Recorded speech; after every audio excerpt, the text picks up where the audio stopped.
अस्सलामुअलैकुम। बहुत ही ज़्यादा इंपॉर्टेंट टॉपिक स्टार्ट करने वाले हैं जो कि है क्लासिफिकेशन ऑफ कंप्यूटर। इसको पहले भी हमने पढ़ लिया है, लेकिन दोबारा मज़ीद डिटेल के साथ एक एक पॉइंट को अच्छे तरीके से कवर करने वाले हैं। इंपॉर्टेंट ये इसलिए, इसमें लॉन्ग भी आ सकता है, शॉर्ट भी आ सकता है, एमसीक्यूज भी आ सकता है। अब बात करते हैं कि इसमें लॉन्ग किस तरह का आ सकता है। तो लॉन्ग आ सकता है कि कंप्यूटर की क्लासिफिकेशन के बारे में बताएं। तो उसमें आपने उसको अटेम्प्ट करने का तरीकाकार ये रहेगा कि आपने उसमें ये जो सारी की सारी क्लासिफिकेशन यहाँ पे डिफाइन है, कैटेगरी, इनके बारे में बताना है। इनकी जो फर्दर टाइप्स हमने पढ़नी है ना अभी, उसके बारे में आपने सिर्फ नाम लिखने होते हैं। लेकिन अगर लॉन्ग क्वेश्चन इस तरह से आ जाए कि पर्सनल कंप्यूटर और मोबाइल डिवाइस में डिफरेंस बताएं, जो कि आता भी है, तो उसमें आपने मजीद डिटेल लिखनी होती है। तो इसलिए हर टॉपिक को एक एक करके हम कवर करेंगे और अच्छे से इसको समझेंगे और पढ़ेंगे, और साथ साथ शॉर्ट क्वेश्चन भी देखते जाएंगे कौन से बनते हैं और कौन से नहीं। उससे पहले आपने चैनल को लाजमी से सब्सक्राइब करना। आप सब्सक्राइब करें, कमेंट करें, लाइक करें, इससे हौसला अफजाई होती है और दिल करता है कि अगली वीडियो बनाई जाए, और वीडियो बनाने में अच्छा खासा टाइम भी हमारा लग जाता है। तो चलिए स्टार्ट करते हैं। सबसे पहले तो हेडिंग से ही मैं स्टार्ट करूंगी और सारे का सारा आपको कंसेप्ट देती जाऊंगी। तो अब हम स्टार्ट करेंगे कंप्यूटर से। कंप्यूटर की डेफिनेशन को सबसे पहले रिवाइज करते हैं। कंप्यूटर है क्या एक्चुअल में? हमने पढ़ा था, पीछे भी पढ़ा था, दोबारा से आपको बता देती हूँ कि कंप्यूटर एक तरह की मशीन है। क्या है? मशीन है। अब ये मशीन जो इनपुट लेती है, यानी हम उसे कोई इनपुट दे रहे हैं, उसके मुताबिक वो काम करेगी, प्रोसेसिंग करेगी, कैलकुलेशन करेगी, और उसके बाद वो हमें आउटपुट दे देगी। कुछ ना कुछ डिस्प्ले करवाएगी या आउटपुट देगी जो हमने उसे इनपुट दी थी उसके मुताबिक। अब जो भी मशीन ये काम करती है उसको हम कंप्यूटर कह सकते हैं। तो यहाँ पर जो कंप्यूटर टर्म है ये किसके लिए यूज हो रही है? ये ऐसी मशीनों के लिए यूज हो रही है जो इनपुट ले रही है और प्रोसेसिंग कर रही है और आपको आउटपुट दे रही है। अब ये मशीन मुख्तलिफ तरह की होती है, ठीक है। अब उन मशीनों को हमने क्लासिफाई कर देना है कि अगर ये मशीन इस तरह की है तो इसका मतलब ये वाला कंप्यूटर है, और अगर इस तरह की, इसका मतलब ये वाला कंप्यूटर है। अभी वो कंप्यूटर जिनका साइज, स्पीड, प्रोसेसिंग पावर और प्राइस है और एक दूसरे से अलग अलग होंगे, तो हम उसको अलग अलग क्लासिफाई कर देंगे। दोबारा से इस लाइन को अब हम समझेंगे। अब देखिए, कोई मशीन या कोई कंप्यूटर ऐसा होता है, उसका साइज बड़ा होता है, कुछ का छोटा होता है, कुछ डिफरेंस के हिसाब से होता है। किसी की स्पीड ज्यादा होती है, वो जल्दी कैलकुलेशन करके आउटपुट दे रहा है, किसी की कम है। इसी तरह प्रोसेसिंग पावर के बारे में हम पढ़ेंगे, और किसी का प्राइस ज्यादा होता है, कम होता है। अब ये वाले जो फैक्टर हैं, इनकी बिना पर हम इन्हें क्लासिफाई करेंगे। तो पहली लाइन बहुत ज्यादा इंपॉर्टेंट है, इसे हाईलाइट कर लें या इसके नीचे एक लाइन लगा दें कि कंप्यूटर की क्लासिफिकेशन किस वजूहात पे हो रही है, किस बिना पे हो रही है। कंप्यूटर की क्लासिफिकेशन उसकी साइज पे, उसकी स्पीड पे, उसकी प्रोसेसिंग पावर पे और उसकी प्राइस पे हो रही होंगी। अब यहाँ पर उन्होंने कहा कि जो ये क्लासिफिकेशन ये इतनी स्ट्रेट फॉरवर्ड नहीं है, यानी ऐसा नहीं है कि एक कंप्यूटर को हम देखते ही बता दें कि ये किस क्लास में जा रही है या किस कैटेगरी में जा रहा है। ये इतना स्ट्रेट फॉरवर्ड इसलिए नहीं है क्योंकि इसको हम अभी देखते हैं कि एक कंप्यूटर है, उसकी साइज भी सेम है, उसकी स्पीड भी सेम है, उसकी प्रोसेसिंग पावर भी सेम है। हमारे पास दो कंप्यूटर फर्ज करें, ये सारी चीजें उनकी सेम है, लेकिन प्राइस पे आगे थोड़ा सा डिफरेंस आ रहा है, तो वहां पर हम उन्हें क्लासीफाई कर रहे हैं। तो इसलिए ये इतना ज्यादा स्ट्रेट फॉरवर्ड नहीं है। अब उसने कहा इसमें इतना कैटेगरी में जो हमने डिफरेंस करना है ना, वो कभी कभी क्लियर नहीं भी होता, क्योंकि बहुत ज्यादा उसकी कैटेगरी ओवरलैप कर रही होती है, जो कि सेम एक जैसी होती है। जैसा कि हमने अभी देखा कि दो कंप्यूटर हैं, उनकी साइज भी सेम है, स्पीड भी सेम है, प्रोसेसिंग पावर भी सेम है, लेकिन प्राइस पे आके हम उनको क्लासीफाई कर रहे हैं। तो इसका मतलब यहाँ पर बाकी सारी जितनी भी कैटेगरी में उसमें उसकी आ रही है, साइज, स्पीड, प्रोसेसिंग पावर, वो सारी ओवरलैप कर रही है, लेकिन प्राइस पे आकर हमने उसे क्लासीफाई कर दिया। तो इसलिए उन्होंने कहा ये इतना भी स्ट्रेट फॉरवर्ड नहीं है कि हम कंप्यूटर को देखते सारी या किसी भी मशीन को देखते सारी ये कह दें कि ये इस क्लासिफिकेशन में आएगी या इसकी ये क्लासिफिकेशन है। अब ये स्ट्रेट फॉरवर्ड कैसे हम बनाएंगे अपने लिए? हम जब पढ़ेंगे एक एक टॉपिक को तो आपके लिए बिल्कुल स्ट्रेट फॉरवर्ड हो जाएगा। आपने घबराना नहीं है कि यहाँ पर स्ट्रेट फॉरवर्ड नहीं लिखा तो ये ना हो हम कंफ्यूज रहे, हमें समझ ही ना आए कि किस क्लासिफिकेशन में जा रहा है। बिल्कुल आपको समझ आएगी, एक एक टॉपिक की समझ आएगी। तो अभी तक हमने क्या पढ़ा? हमने अभी तक एक दो तीन लाइनें पढ़ी हैं, और 3 लाइनों में हमने ये पढ़ा कि जो कंप्यूटर मशीन है, इसको हम इसकी साइज, स्पीड या प्रोसेसिंग पावर की बिना पर इनको क्लासीफाई कर रहे होंगे, अलग अलग क्लासिफिकेशन हो जाएगी इनकी। अब ये इनकी जो जिस बिना पर हम इन्हें क्लासीफाई कर रहे हैं, जिस कैरेक्टरिस्टिक्स की बिना पे कर रहे हैं, अब ये ज्यादातर इतनी क्लियर नहीं होती, ये ओवरलैप कर रही होती है। कंप्यूटर एक दूसरे की कैरेक्टरिस्टिक सेम रख रहे होते हैं, लेकिन किसी एक जगह पे आकर हम उसे क्लासीफाई कर रहे होते हैं। अब हम एक एक करके टॉपिक पढ़ेंगे। यहाँ पर उसने बता दिया कि कौन सी क्लासिफिकेशन है, इनको अच्छे से आपने याद कर लेना है ताकि जब लोगों को क्वेश्चन आया आपको हेडिंग का पता हो कि कौन कौन से कंप्यूटर में हमने इनको क्लासीफाई किया था। तो सबसे पहला है जी पर्सनल कंप्यूटर या माइक्रो कंप्यूटर। बहुत ही ज़्यादा आसान है और कंप्यूटर को ही हमने डेफिनेशन को देख लिया था कि कंप्यूटर एक तरह की मशीन है। अब इस मशीन को पर्सनल कंप्यूटर कब कहेंगे, ठीक है, ये क्वेश्चन है। हमने यही कहा था कि कंप्यूटर तो एक मशीन है। अब इसकी कुछ करैक्टरिस्टिक्स होती है जिसकी बिना पर हमने इसको क्लासिफाई करना होता है। अब एक ऐसी मशीन, दोबारा से सुनिएगा, एक ऐसी मशीन जो कि एक पर्सन के लिए बनाई गई कि उसे सिर्फ एक पर्सन यूज कर सके, उससे काम ले सके, उसको हम पर्सनल कंप्यूटर कहेंगे या फिर पीसी कहेंगे या फिर माइक्रो कंप्यूटर कहेंगे। ये आपका एमसीक्यूज है कि पर्सनल कंप्यूटर को और कौन सा कंप्यूटर या इसका सेकंड नाम क्या है या फिर माइक्रो कंप्यूटर को हम क्या कहते हैं। तो इस तरह से आपने याद रखना है। तो पर्सनल कंप्यूटर को ही हम माइक्रो कंप्यूटर कह रहे होते हैं और ये एक ऐसा कंप्यूटर है जो कि एक पर्सन इसे यूज कर सकता है, अपने काम परफॉर्म करवा सकता है।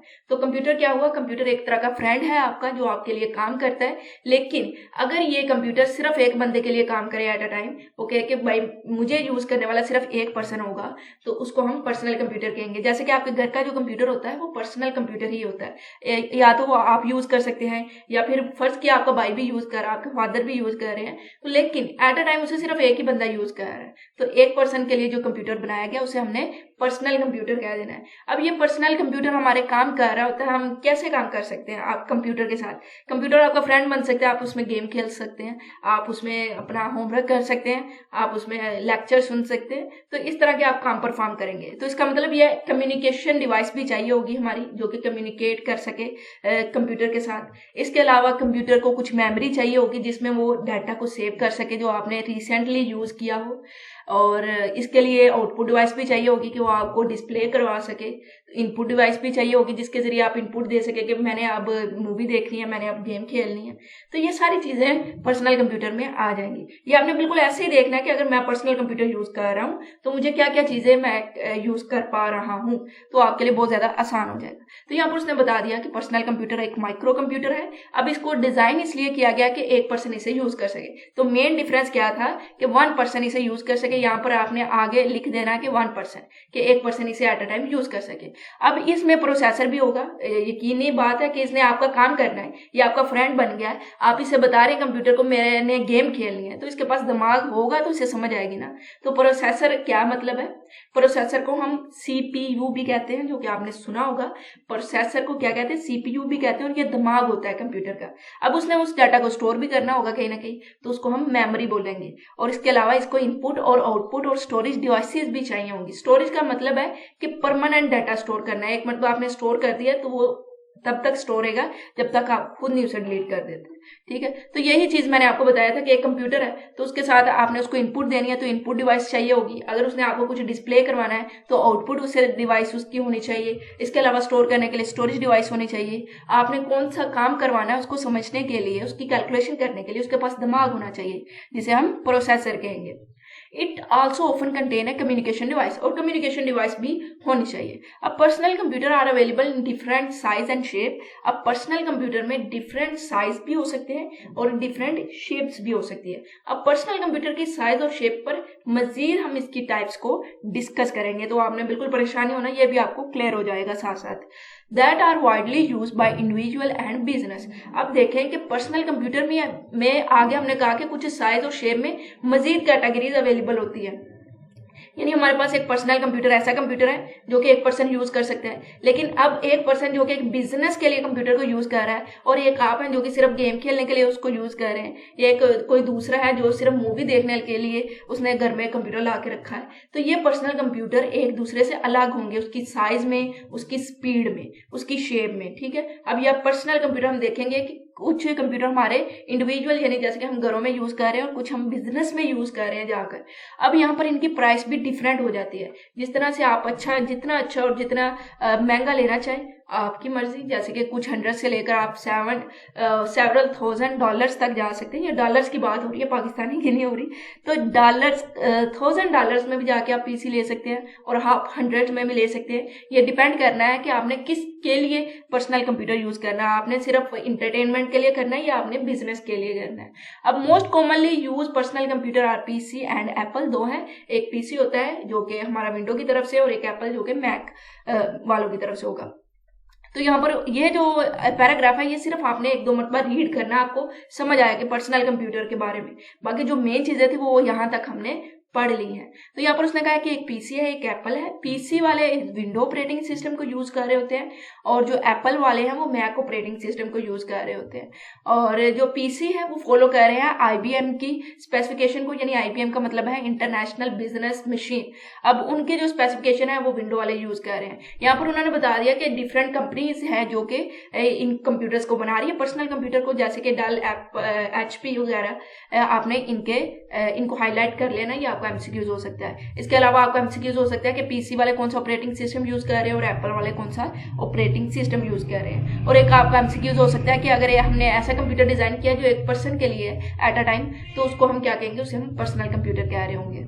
उसके बाद आ जाता है मजीद, इसमें डेस्कटॉप कंप्यूटर आ जाता है, जो कि हम अगली वीडियो में इनको डिस्कस करेंगे। अभी के लिए हमने जो पढ़ा है इतना काफी है, क्योंकि एक वक्त में एक को आप अच्छे से समझ पाएंगे तभी हम दूसरे पे मूव कर सकेंगे। तो सबसे पहले हमने क्या पढ़ा, पर्सनल कंप्यूटर के बारे में पढ़ा, और अब उसमें ही हम आगे कैटेगरी या पर्सनल कंप्यूटर की आगे ये टाइप है डेस्कटॉप कंप्यूटर आएगी, और एक मेरे ख्याल में पोर्टेबल कंप्यूटर होगा। जी हाँ, तो ये उसको हम मजीद आगे जाके डिस्कस करेंगे, लेकिन अभी तक हमने जो पढ़ा उसको एक मरतबा दोबारा से रिवाइज कर लेते हैं।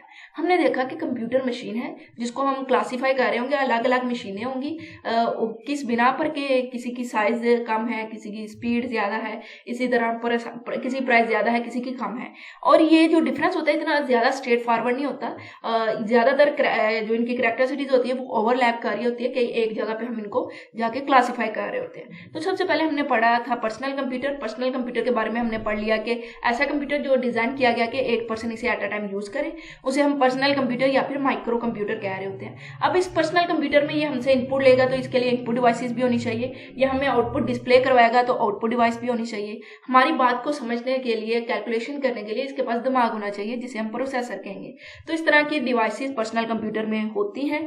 और पर्सनल कंप्यूटर अब डिपेंड करता है कि किस तरह का आप लेना चाहते हैं। इसमें मुख्तलिफ साइज भी आ सकते हैं, शेप भी आ सकती हैं, या आप अपने लिए घर में इंडिविजुअल से लेकर आपने बिजनेस के लिए भी पीसी लेना है तो अवेलेबल होते हैं। और इसी तरह से ये कुछ 100 से लेकर 1000 तक इनकी प्राइस भी जा रही होती है। उसके बाद मजीद इसकी जो टाइप है वो आने वाली वीडियो में डिस्कस करेंगे। वीडियो अच्छी लगी हो तो लाइक कीजिएगा, कमेंट कीजिएगा और सब्सक्राइब लाजमी से कीजिएगा। तो इंशाल्लाह अगली वीडियो में मिलेंगे और उसमें हम अगली इसकी टाइप्स को डिस्कस करेंगे। तब तक के लिए अल्लाह हाफिज।